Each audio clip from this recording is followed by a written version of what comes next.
देण्यात आलेली आहे। अनेक महिला लाभार्थी ह्या त्या मुदतीचा दिलेल्या मुदतीमध्ये ती दुरुस्ती करून ते सबमिट करत आहेत।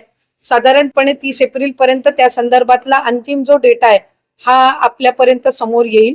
आमची साधारणपणे ई-केवायसी ची जी प्रक्रिया आहे ही राज्य शासनाच्या किंवा केंद्र शासनाच्या ज्या इतर डायरेक्ट ज्या लाभार्थीच्या म्हणजे डिरेक्ट बेनिफिशरी ट्रान्सफरच्या जेवढ्या स्कीम्स आहेत त्या सगळ्यांनाच ई-केवायसी ही मॅन्डेटरी असते।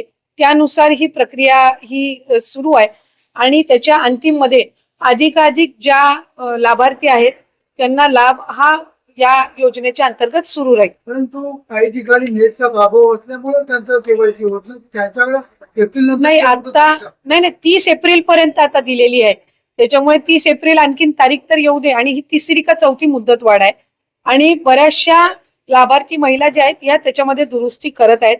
आणखीन जवळपास 15-20 दिवसाचा कालावधी म्हणजे 30 एप्रिल पर्यंतचा हा त्यांच्याकडे आहे। त्याच्यामुळे त्याच्यामध्ये त्या ई-केवायसीच्या याच्यामध्ये त्यांनी चुकीचे ऑप्शन काही निवडून त्यांना लाभ जर बंद झाला असेल तर ती दुरुस्त त्यांना करता येत असतं आणि आम्ही त्याच्यामध्ये आणखीन पोर्टल स्वतंत्र उपलब्ध करून दिलेला आहे। त्या पोर्टलचा जर त्यांनी वापर केला तर मला खात्री आहे की बऱ्यापैकी सुरळीत केलेली ही प्रक्रिया ही विभागाच्या माध्यमातून लाभार्थ्यांसाठी उपलब्ध करण्यात। लाडक्या बहिणींनो व लाडक्या ताईंनो तुमच्यासाठी खुश खबर आहे। जे आपण लाडक्या ताईंला व लाडक्या बहिणींना नोव्हेंबर पासून हप्ता भेटत नाही म्हणजे 3-4 महिने झाले पण अजून तुम्हाला पैसे येत नाही, केवायसी सुद्धा कंप्लीट केलं आहे तरी पण पैसे थकीत आहेत, का पैसे पडत नाही, आता पैसे कधी पडणार याबद्दलची संपूर्ण माहिती तुम्हाला आजच्या व्हिडिओमध्ये सांगतो।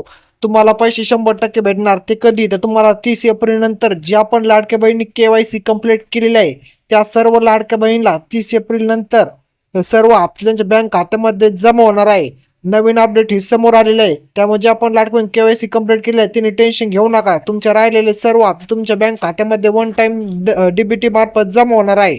अशी प्रकारची नवीन अपडेट होती। जर अपडेट तुम्हाला जर आवडली असेल तर व्हिडिओ लाईक करा व चॅनलवरती जर नवीन आला असेल चॅनलला सबस्क्राईब करा।